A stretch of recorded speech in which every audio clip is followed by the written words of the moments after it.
Det er en bagom Lærkevej.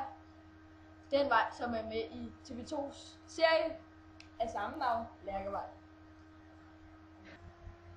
Ja, og det er så Lærkevej. Altså det er her, det er optaget. Ja, og det er så Monikas salon, vi går ind i nu. Jeg var der lige, det er mig, der er derinde. Sammen med mig. Ja, og det er, altså, det er selve stedet, det er blevet optaget ved faktisk Skov på nu. Der er ikke nogen der. Jeg fandt det for et par dage siden, da vi optog det, faktisk dagen inden. Der var jeg bare lige pludselig ude at gå. Det er nemlig optaget på en gammel flyvebase. Ja. Og der så jeg, at porten var åbnet, så går jeg ind.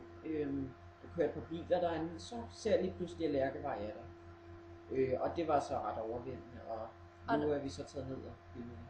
Vi har så også hørt i skolen, at Lærkevej fandtes hernede. Ja, I Måløv.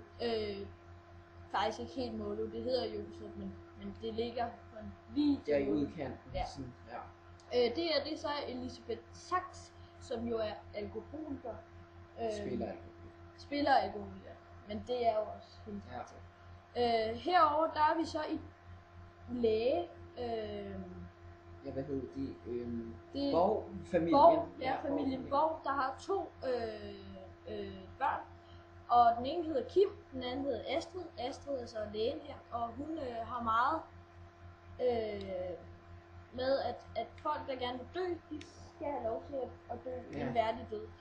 Men som du kunne se før, så er der faktisk ikke åbent, altså der er ikke noget inde i huset. Der er lukket, det er der i de fleste. Det er der i de fleste, det er der faktisk i alle hus, undtagen det hus, vi så lige før. Monikas salon. Ja. Her er vi så på en ukendt sted her, og der kommer vi så i